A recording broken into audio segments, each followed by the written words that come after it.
Assalamualaikum warahmatullahi wabarakatuh. Selamat datang para pembaca yang saya hormati.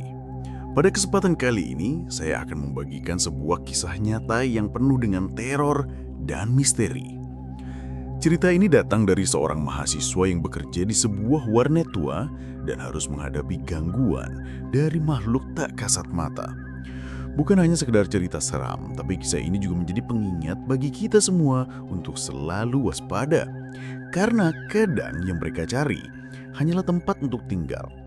Mari kita simak bersama dengan hati yang lapang dan pikiran yang terbuka. Pernahkah kalian bertemu dengan seseorang yang tahu terlalu banyak tentang diri kalian, bahkan hal-hal yang seharusnya tak seorang pun mengetahuinya? Bagaimana jika orang itu ternyata bukan manusia? Malam itu, di sebuah kota yang ramai namun menyimpan sisi kelam, Dimas, seorang mahasiswa yang juga bekerja sebagai penjaga warnet malam, memulai rutinitasnya seperti biasa. Warnet kecil yang terletak di lantai 2 sebuah bangunan tua itu tampak sepi. Lantai bawahnya digunakan untuk warung kopi yang sudah tutup sejak pukul 10 malam. Sisa aroma kopi yang mengendap di tangga menjadi satu-satunya teman perjalanan Dimas menuju lantai atas setiap malam. Di lantai 2, warnet itu dibagi menjadi bilik-bilik kecil. Di sudut belakang, ada sebuah toilet yang letaknya cukup jauh dari meja penjaga. Di samping toilet itu, terdapat sebuah pintu kaca yang memisahkan ruangan dalam warnet dengan sebuah taman kecil yang sudah lama terbengkalai. Rumput liar dan bekas pancuran air terjun mini di taman itu menjadi saksi bisu dari keheningan malam yang akan mengubah hidup Dimas. Suatu malam, saat jam menunjukkan pukul 1 dini hari, Dimas mendengar suara pintu di toilet yang terbuka dan tertutup berkali-kali. Suara itu keras, seperti ada seseorang yang sedang bermain dengan pintu. Awalnya Dimas mengira itu hanyalah angin. Tapi suara itu terlalu teratur untuk dianggap kebetulan.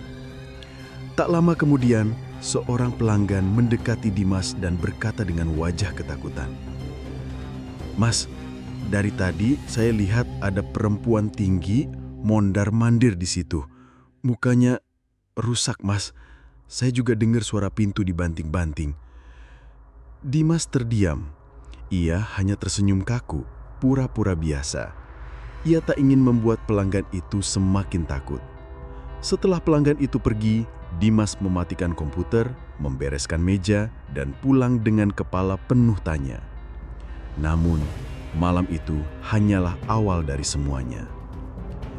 Beberapa hari kemudian, saat Dimas sedang menjaga warnet, sebuah permintaan pertemanan masuk di Facebook-nya. Profilnya aneh, namanya tak terbaca, hanya huruf-huruf acak seperti teracak oleh sistem. Foto profilnya pun tak jelas, hanya seorang perempuan berambut sebahu dengan wajah datar dan tak ada informasi apapun di akunnya. Dimas mengira itu hanya akun iseng, jadi ia mengabaikannya. Namun malam-malam berikutnya, akun itu mulai mengiriminya pesan. Mulanya sapaan biasa, lalu percakapan berlanjut. Perempuan itu seperti tahu Dimas adalah penjaga warnet. Bahkan, tanpa ragu ia menyebutkan letak Dimas saat itu, apa yang sedang Dimas lakukan, bahkan hal-hal kecil seperti komputer mana yang sedang ia matikan atau kabel mana yang sering rusak.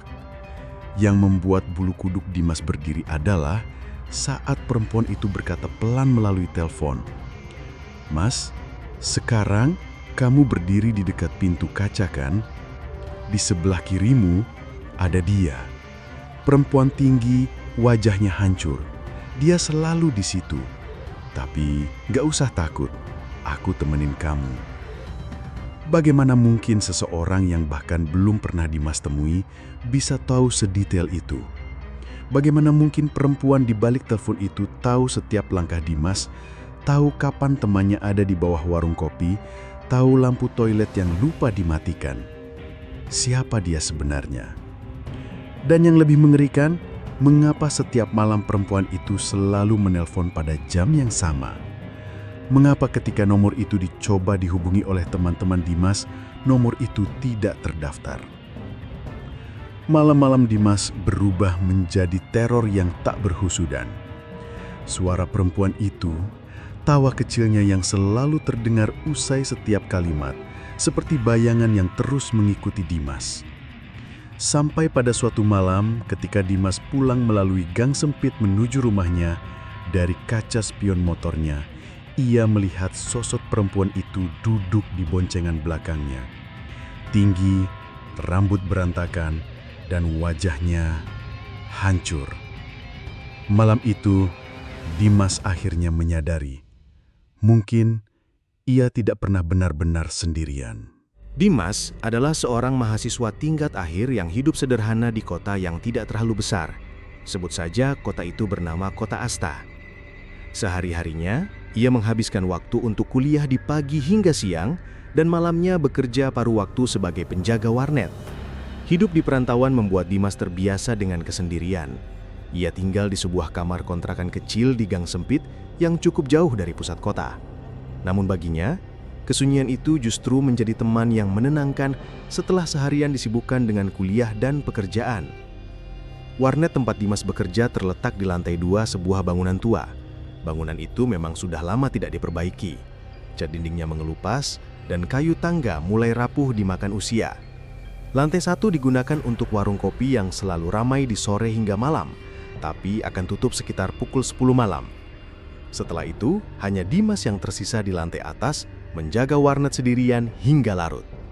Suasana warnet itu sendiri terkesan biasa saja pada siang dan sore hari, dipenuhi anak-anak muda yang bermain game online atau sekadar berselancar di internet.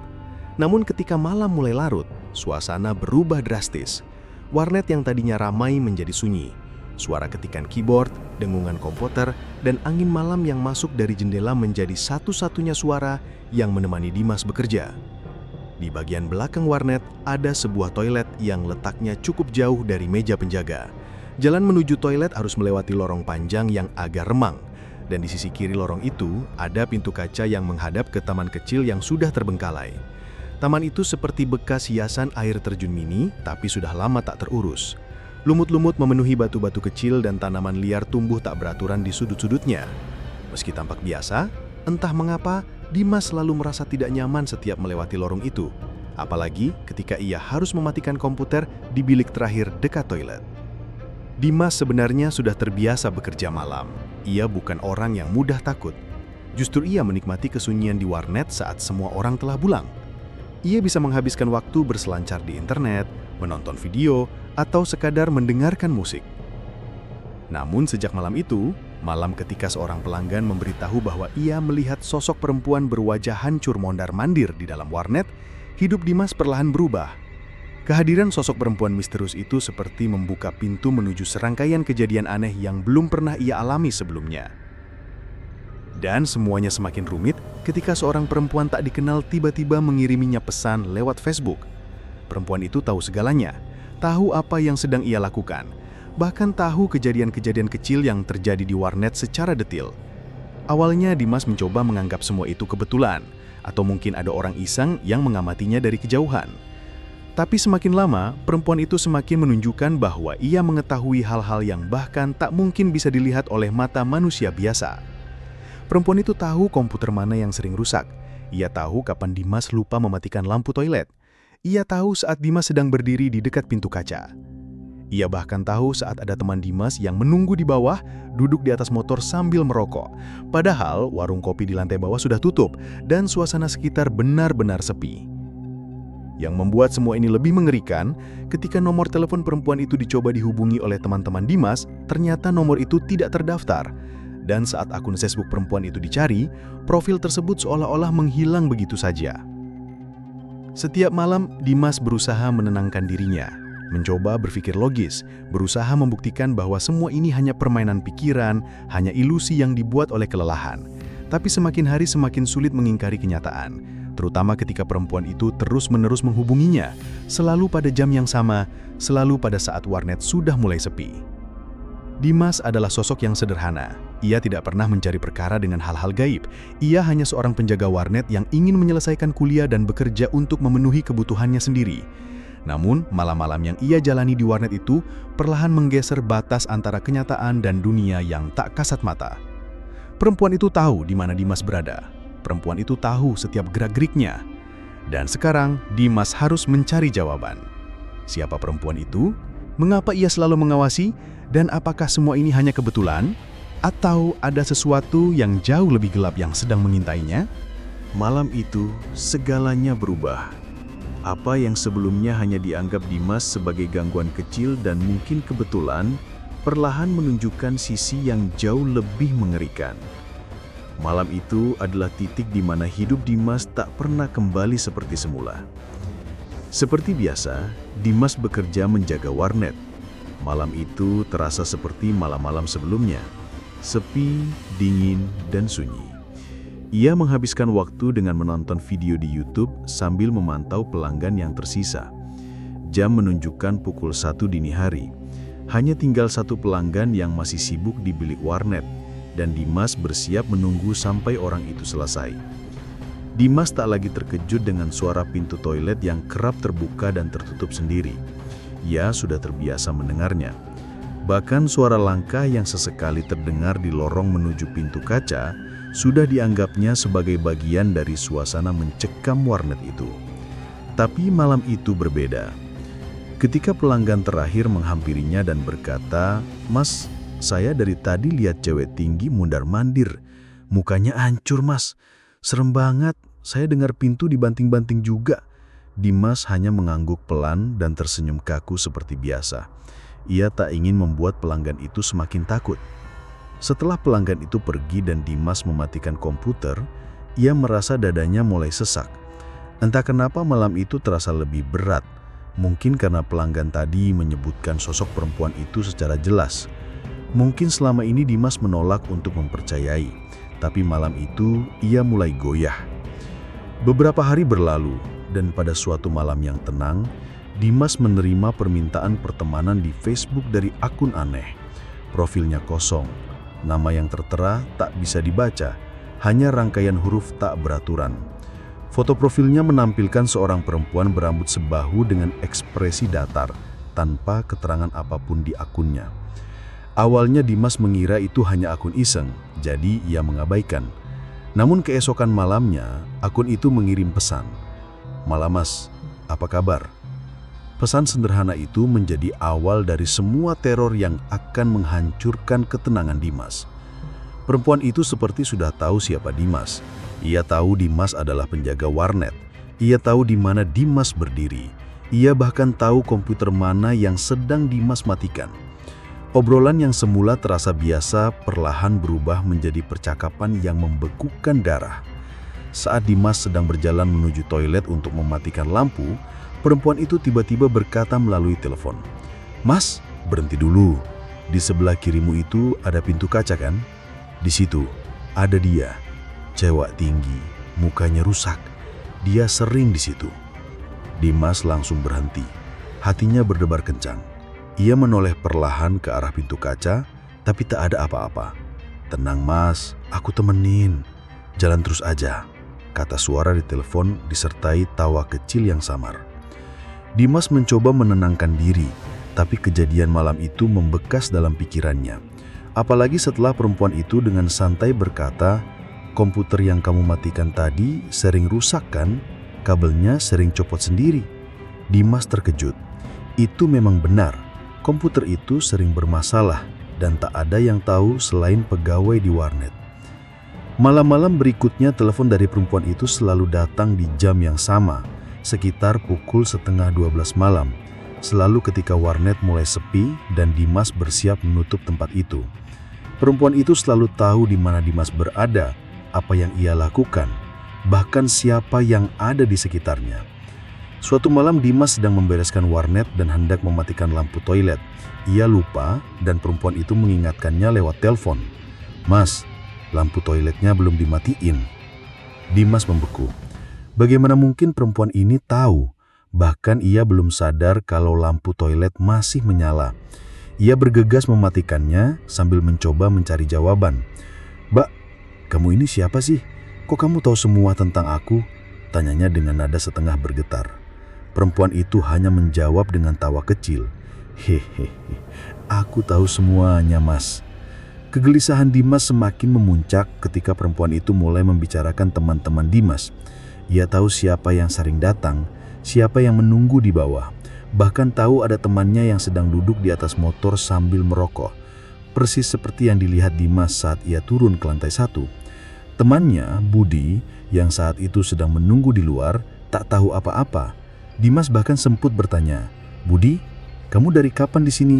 Dan Budi hanya menjawab, "Baru aja, Mas. Gerah di rumah, jadi iseng keluar. Kok kamu tahu aku di sini?" Dimas tahu jawabannya, tapi ia pilih diam. Setiap malam, perempuan itu selalu menghubunginya. Nomor teleponnya selalu sama, tapi saat dicoba oleh teman-teman Dimas, nomor itu tidak pernah terdaftar. Profil Facebooknya menghilang begitu saja. Semua jejaknya seolah lenyap, seperti tak pernah ada. Dimas mulai menghilangkan ketenangan.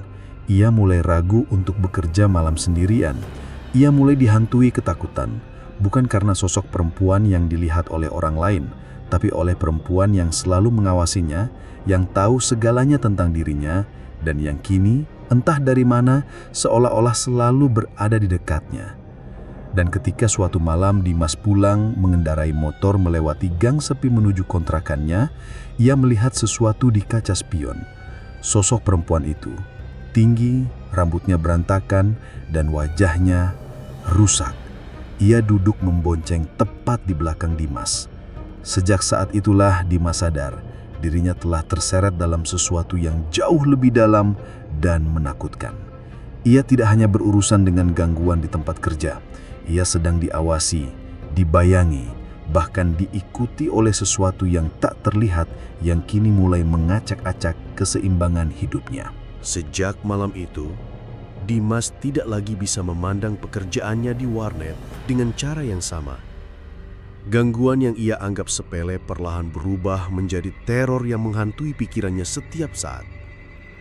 Telepon dari perempuan misterius itu terus berdering, selalu pada jam yang sama, selalu dengan suara yang sama, dan selalu dengan tawa kecil di ujung kalimatnya seakan menikmati ketakutan Dimas. Dimas berusaha menenangkan dirinya. Ia mencoba berpikir rasional, mencari celah logis yang bisa menjelaskan semua ini. Ia bahkan sempat mengajak beberapa temannya untuk berjaga bersamanya di warnet, berharap kehadiran mereka bisa menghentikan gangguan itu. Tapi perempuan itu seolah tak terpengaruh. Ia tetap menelpon, tetap tahu apa yang sedang terjadi, bahkan saat Dimas tidak sendirian. Suatu malam, ketika Dimas berjaga bersama temannya, Budi, perempuan itu kembali menelpon. Suaranya terdengar lebih pelan, seolah sedang berbisik dari kejauhan. "Mas, temenmu lagi ngopi di bawah ya? Dia bawa rokok baru kan?" "Iya, aku tahu." Dimas langsung menatap Budi yang baru saja naik dari warung kopi. Di tangannya tergenggam sebungkus rokok baru yang tadi sore belum ia beli. Budi menatap Dimas dengan heran saat Dimas bertanya, "Kamu beli rokok barusan ya?" "Iya mas, kok tahu?" Budi tersenyum kecil, tak menyadari kecemasan yang mulai memenuhi dada Dimas. Dimas tidak menjawab. Ia terlalu sibuk mencoba memahami bagaimana mungkin perempuan itu bisa tahu hal sekecil itu, sesuatu yang bahkan Dimas sendiri belum sempat melihat. Dimas mulai terperangkap dalam lingkaran misteri yang semakin dalam. Ia mulai mencari tahu tentang sejarah bangunan tempat warnet itu berdiri. Dari beberapa obrolan dengan warga sekitar, ia mendapat informasi samar. Konon, dulu di tempat itu pernah ada kecelakaan tragis yang menewaskan seorang perempuan. Ada yang bilang dia meninggal di sekitar taman belakang yang kini terbengkalai. Ada pula yang menyebut perempuan itu sering dilihat berdiri di balik pintu kaca, seakan menunggu sesuatu atau seseorang. Namun tak ada satupun yang tahu pasti siapa perempuan itu. Wajahnya yang hancur, sosoknya yang tinggi, dan kehadirannya yang selalu diiringi bau amis seperti ikan busuk menjadi cerita yang beredar dari mulut ke mulut, tapi tak pernah ada satupun yang benar-benar membuktikan. Semakin hari, Gangguan yang Dimas alami semakin nyata. Komputer di bilik belakang seringkali rusak tanpa sebab. Kabelnya sering terlepas sendiri seperti ada yang sengaja mencabutnya. Padahal sebelumnya sudah diperbaiki. Suatu malam saat Dimas mematikan komputer itu, perempuan di telepon kembali berkata, "Mas, rusak lagi ya? Yang cabut kabelnya kakek-kakek bongkok, dia suka iseng." Dimas tertegun. Ia belum pernah menceritakan soal komputer rusak itu pada siapapun kecuali teman kerjanya. Tapi perempuan itu tahu, bahkan tahu tentang sosok lain, seorang kakek bongkok yang katanya sering mengganggu peralatan di warnet. Telepon terus berdering, malam demi malam. Kadang perempuan itu hanya mengucapkan kalimat-kalimat aneh, kadang ia seperti mengamati langkah Dimas dari kejauhan. Ia tahu kapan Dimas berjalan ke toilet, kapan ia menyalakan dan mematikan lampu, bahkan tahu saat Dimas memikirkan untuk mengabaikan teleponnya. Suatu malam, Dimas sengaja tidak mengangkat telepon dari perempuan itu. Ia ingin memutus komunikasi, berharap gangguan itu berhenti. Tapi sesaat kemudian, dari dalam toilet yang gelap, Dimas mendengar suara lirih seperti bisikan perempuan yang marah. "Mas, kenapa nggak angkat teleponku? Aku tahu kamu dengar." Suara itu pelan, tapi jelas, seolah datang dari seseorang yang berdiri tepat di belakangnya. Dimas berlari keluar toilet dengan napas memburu. Malam itu, ia pulang lebih awal dari biasanya. Ia merasa tak sanggup lagi bertahan di warnet sendirian. Namun, teror itu tak berhenti di sana. Dalam perjalanan pulang, di sepanjang gang sempit menuju kontrakannya, Dimas kembali melihat sosok perempuan itu di kaca spion motornya. Ia duduk membonceng di belakang, rambutnya kusut dan wajahnya rusak tak berbentuk. Dimas mencoba menoleh, tapi setiap kali ia menatap spion, sosok itu tetap ada, seolah-olah mengikuti kemanapun Dimas pergi. Beberapa hari kemudian, Dimas menceritakan semua yang ia alami pada teman-temannya. Mereka mencoba menelpon balik nomor yang selama ini menghubungi Dimas, tapi hasilnya selalu sama, nomor tidak terdaftar. Bahkan akun Facebook perempuan itu lenyap saja, tak bisa ditemukan, seolah semua itu hanya ilusi. Tapi Dimas tahu, semua yang ia alami benar-benar terjadi. Dalam keputusasaan, Dimas mulai bertanya-tanya tentang identitas perempuan misterius itu. Siapa dia sebenarnya? Mengapa dia tahu segalanya tentang Dimas? Apakah dia hanya pengamat yang iseng atau ada niat lain yang lebih dalam? Ketegangan semakin memuncak ketika dalam mimpinya, Dimas bertemu dengan perempuan bertubuh gemuk yang mengaku bernama Maria. Maria mengaku berhak sebagai sosok yang selama ini menelpon Dimas. Namun Maria juga memberitahu bahwa perempuan tinggi dengan wajah rusak yang sering muncul di warnet itu bukan dirinya. Namanya Lastri, Mas. Dia nggak jahat, dia cuma mau tinggal di situ. Ucapan itu membuat Dimas semakin bingung. Jika Lastri bukan perempuan yang menghubunginya, lalu apa hubungan mereka? Dan mengapa Lastri selalu muncul di tempat yang sama? Apakah Maria dan Lastri bekerja sama? Ataukah mereka terjebak dalam nasib yang saling berkaitan? Dimas mulai memahami bahwa ini bukan sekedar gangguan iseng. Ada sesuatu yang lebih besar, lebih tua, dan lebih gelap yang sedang bermain di balik semua ini. Telepon-telepon malam, komputer yang rusak, kabel yang terlepas, sosok kakek bongkok, dan Lastri yang menempelkan tangannya di kaca, semua itu adalah potongan teka-teki yang belum Dimas pecahkan. Namun satu hal yang pasti, semakin Dimas mencoba mengabaikan, semakin kuat kehadiran mereka terasa. Dan kini, ia harus memutuskan tetap menghadapi semua ini atau mencari cara untuk melepaskan diri dari bayangan yang terus mengikuti, bahkan mungkin sudah mulai tinggal bersamanya. Malam itu Dimas sudah tidak tahan lagi. Ia berada di titik terendah. Ketakutan yang terus-menerus menggerogoti pikirannya membuatnya tidak bisa makan, tidak bisa tidur dengan tenang. Teror yang dialaminya bukan lagi sekedar gangguan. Ia merasa seperti menjadi mainan bagi makhluk-makhluk tak kasat mata yang seolah-olah sedang mempermainkan keberaniannya, menantangnya untuk bertahan atau menyerah. Suara telepon dari perempuan misterius itu masih terus datang. Tapi malam ini ada yang berbeda. Seperti biasa, Dimas berjaga sendirian. Ia sudah berusaha meminta temannya menemaninya, Tapi entah kenapa malam itu semua temannya berhalangan. Dimas tahu ini bukan kebetulan. Seolah malam ini memang disiapkan untuknya. Sendirian. Jam menunjukkan pukul 11:30 malam. Ponselnya berdering, nomor yang sama. Dimas menatap layar ponselnya dengan nafas berat. Kali ini, ia mengangkat dengan tangan bergetar, mencoba menahan rasa takut yang sudah mengakar. "Halo Mas." Suara itu terdengar pelan, lembut, dan diakhiri dengan cekikikan kecil yang sudah tak asing lagi. "Aku sudah nunggu kamu. Apalagi yang kamu mau?" Tanya Dimas, suaranya terdengar lelah. "Mas masih di warnet kan? Udah mau tutup ya? Lampu toiletnya belum kamu matiin, Mas?" Dimas memejamkan mata. Ia sudah hafal pola ini. Setiap kali ia mencoba menghindar, perempuan itu selalu tahu celah untuk menariknya kembali. "Mas, ayo matiin lampunya, aku tunggu di sana ya." Dengan langkah berat, Dimas menuju lorong panjang yang mengarah ke toilet.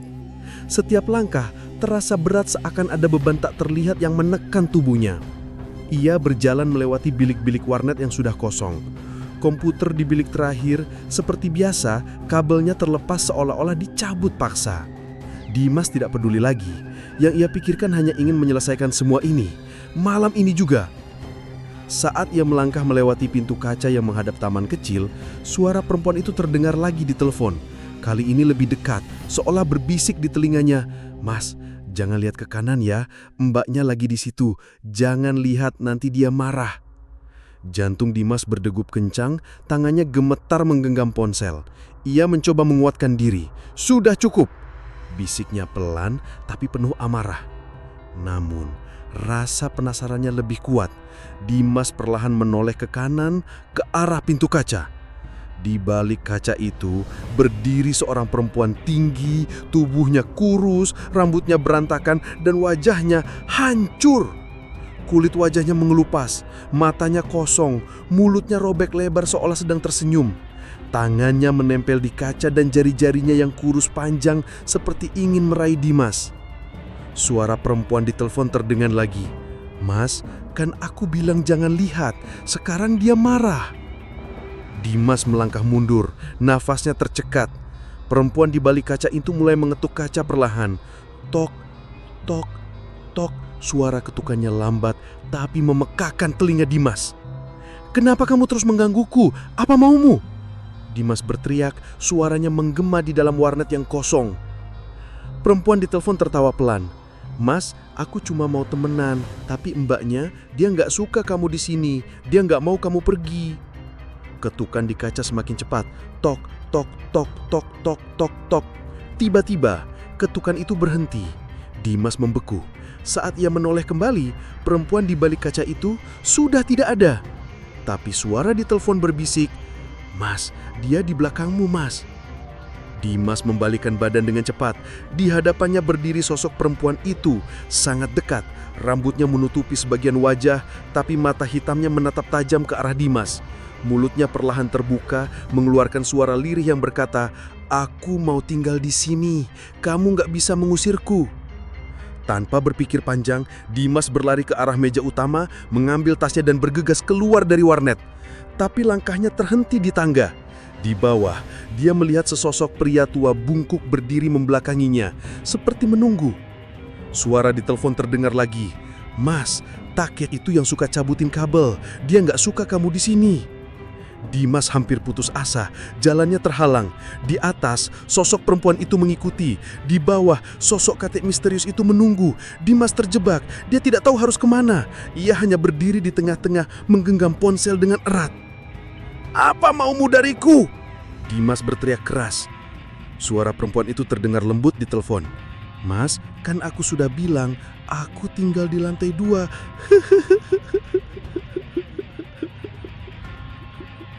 Dalam sekejap, suara di telepon berubah menjadi isakan tangis. Tangisan perempuan yang bercampur dengan suara berat, seperti orang yang sedang menggorok, keras menusuk telinga Dimas. Suara itu semakin keras, seolah memenuhi seluruh ruang di sekitarnya. Dimas menutup telinganya, memejamkan mata, berusaha mengusir suara itu dari kepalanya. Tapi suara itu tidak berhenti, malah semakin dekat. "Mas, aku di sini, di belakangmu. Aku mau tinggal di sini. Aku mau tinggal. Aku mau. Dalam keadaan terdesak, Dimas memberanikan diri berlari menuruni tangga, menerobos sosok kakek itu yang tiba-tiba menghilang seperti kabut. Ia berlari keluar, menyalakan motor, dan tancap gas tanpa menoleh lagi. Tapi dalam kaca spionnya, perempuan itu masih duduk di belakang, tersenyum dengan wajahnya yang hancur dan membisikkan satu kalimat yang membuat Dimas membeku di atas motor. "Mas, aku sudah ikut kamu pulang." Sejak malam itu, hidup Dimas tidak pernah benar-benar tenang.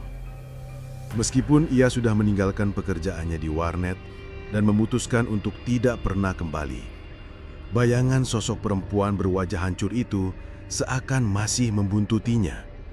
Seperti bayangan yang menempel di punggungnya, seperti suara yang terus berbisik dalam hatinya. Beberapa hari pertama setelah kejadian di tangga itu, Dimas mencoba melanjutkan hidup seperti biasa. Ia tidak lagi bekerja malam. Ia menghabiskan waktu di rumah, memperbanyak kegiatan di siang hari, berusaha agar pikirannya sibuk dan tidak kembali memutar kenangan-kenangan mengerikan yang baru saja ia alami. Namun rasa takut itu tidak serta-merta hilang. Telepon itu masih terus berbunyi. Nomor yang sama, di jam yang sama. Setiap malam sekitar pukul 11:30 malam, telepon genggam Dimas berdering. Dimas tidak pernah lagi berani mengangkatnya. Ia hanya memandangi layar ponsel yang bergetar, seakan-akan panggilan itu memanggilnya kembali ke lingkaran teror yang belum sepenuhnya berakhir. Ia mencoba memblokir nomor itu, tapi esoknya, telepon itu kembali berdering dengan nomor yang sama, seolah-olah tidak pernah benar-benar bisa dihapus. Dimas bahkan pernah membuang ponselnya, membeli yang baru, mengganti nomor, memutus semua koneksi media sosial yang pernah ia gunakan. Namun panggilan itu tetap datang ke ponsel barunya, ke nomor barunya. Ia semakin yakin apa yang menghubunginya selama ini bukan berasal dari dunia ini. Dalam tidurnya, Dimas mulai sering bermimpi bertemu Maria, perempuan yang mengaku sebagai sosok di balik telepon itu. Dalam mimpinya, Maria selalu tersenyum, berdiri di tengah taman kecil yang terbengkalai di belakang warnet itu.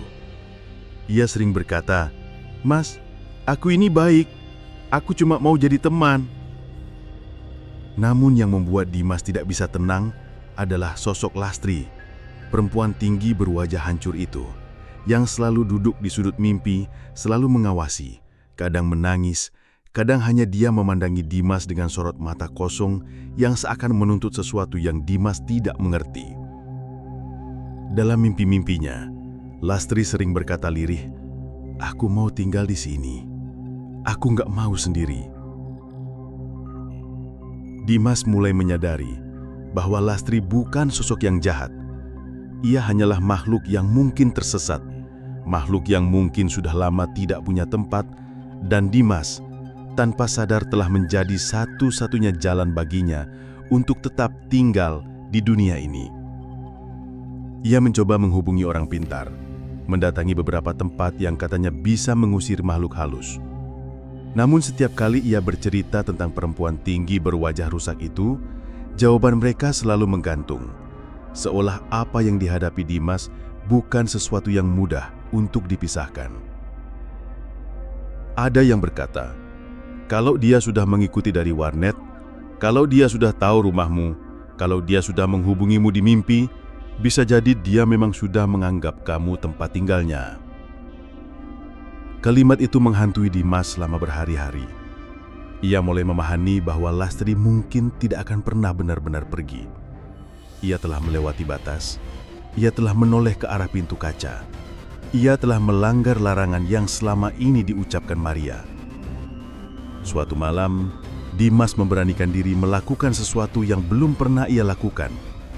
Ia menyalakan ponselnya, menunggu hingga pukul 11:30 malam, dan ketika telepon itu kembali berdering, ia mengangkatnya. Suara Maria terdengar, lembut seperti biasa.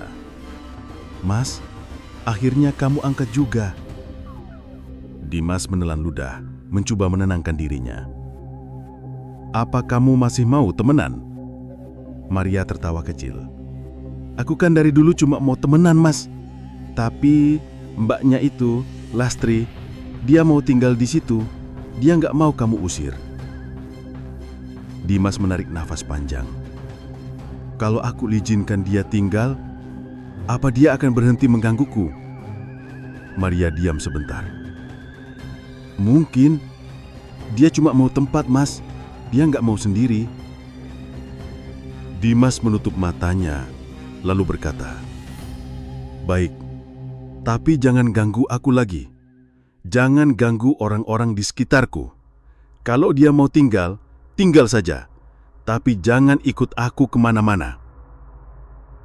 Maria tertawa kecil lagi. "Iya, Mas. Makasih ya. Dia senang sekarang." Sejak malam itu, telepon itu tidak pernah lagi berdering. Suara tangisan di dalam toilet pun tidak pernah lagi terdengar. Komputer di bilik belakang warnet tidak lagi rusak. Bau amis yang dulu sering tercium menghilang begitu saja. Teman-teman Dimas mengira semuanya sudah selesai. Namun Dimas tahu, tidak ada yang benar-benar selesai.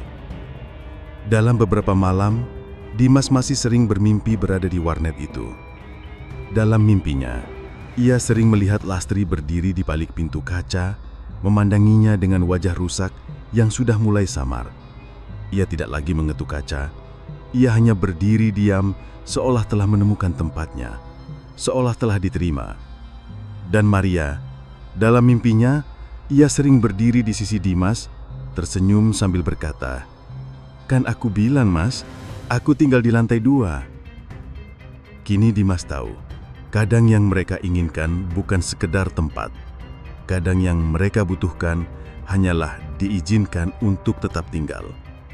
Dan mungkin sebagian dari mereka sudah tinggal bersama kita tanpa kita sadari." Bertahun-tahun telah berlalu sejak kejadian itu. Dimas telah lulus kuliah, pindah ke kota lain, dan membangun kehidupan baru yang sepenuhnya jauh dari warnet kecil di kota Asta. Ia tak pernah lagi kembali ke tempat itu. Teman-temannya pun perlahan melupakan cerita-cerita ganjil yang dulu sempat mewarnai malam-malam mereka. Bagi mereka, kejadian di warnet itu hanyalah masa lalu yang sebaiknya tidak diungkit lagi. Tapi tidak bagi Dimas. Setiap malam, tepat pukul 11:30, Dimas masih terbangun. Seperti dibangunkan oleh alarm yang tak pernah ia pasang. Ia tak lagi menerima telepon, tak lagi mencium bau amis, dan tak lagi melihat sosok perempuan di kaca spionnya. Namun setiap kali ia terbangun, selalu ada satu perasaan yang mengganjal. Seolah-olah ada seseorang yang sedang memperhatikannya dalam diam. Kadang, saat ia duduk di ruang tamu, ia merasa seperti ada yang duduk di sudut ruangan, memandanginya tanpa suara. Kadang saat ia mematikan lampu kamar, ia seperti mendengar bisikan lirih di belakangnya. Suara seorang perempuan yang sangat ia kenal, bergetar namun lembut. "Mas, aku udah tinggal di sini kan?" Hehehe. Dimas tidak pernah benar-benar berani menoleh saat bisikan itu terdengar. Ia memilih diam, memilih pura-pura tak mendengar. Karena ia tahu saat itu Lastri mungkin sedang berada sangat dekat dengannya. Ada satu kejadian yang membuat Dimas yakin bahwa keberadaan itu memang tak pernah sepenuhnya pergi. Suatu sore, Dimas memberanikan diri membuka kembali akun Facebook lamanya yang dulu pernah ia tutup. Betapa terkejutnya ia ketika menemukan notifikasi pertemanan lama yang belum pernah ia konfirmasi. Dari akun dengan nama yang tak terbaca, hanya deretan huruf acak yang aneh. Tanpa sadar, jari Dimas mengklik tombol konfirmasi, dan seketika layar ponselnya berkedip, lalu mati sendiri. Saat dinyalakan kembali, di aplikasi pesan, ada satu chat yang masuk dari nomor tak dikenal. Isinya hanya satu kalimat. "Mas, makasih ya, aku senang di sini." Dimas terdiam lama. Ia tahu, tak peduli sejauh apa ia melarikan diri, sejauh apa ia membangun kehidupan baru, dan sekuat apapun ia berusaha melupakan, Lastri telah memilih tempat tinggalnya. Bukan warnet itu, bukan taman yang terbengkalai, bukan lorong gelap di dekat toilet. Tapi Dimas, mungkin Lastri tak pernah butuh rumah. Ia hanya butuh seseorang untuk tinggal. Dan Dimas, sejak malam itu, tanpa ia sadari, telah menjadi rumah bagi Lastri. Sejak kejadian itu, Dimas berhenti melawan.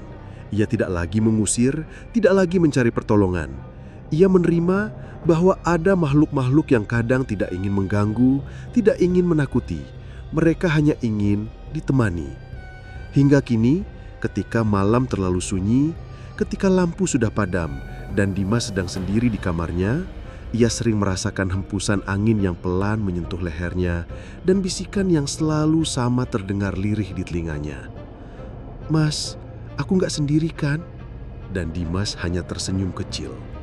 "Enggak, kamu nggak sendiri." Karena sekarang ia tahu ada yang sudah tinggal bersamanya dan mungkin selamanya. Demikianlah akhir dari kisah ini. Semoga cerita ini menjadi pelajaran bagi kita semua bahwa tidak semua gangguan harus kita lawan dan kadang mereka hanya butuh diizinkan untuk ada.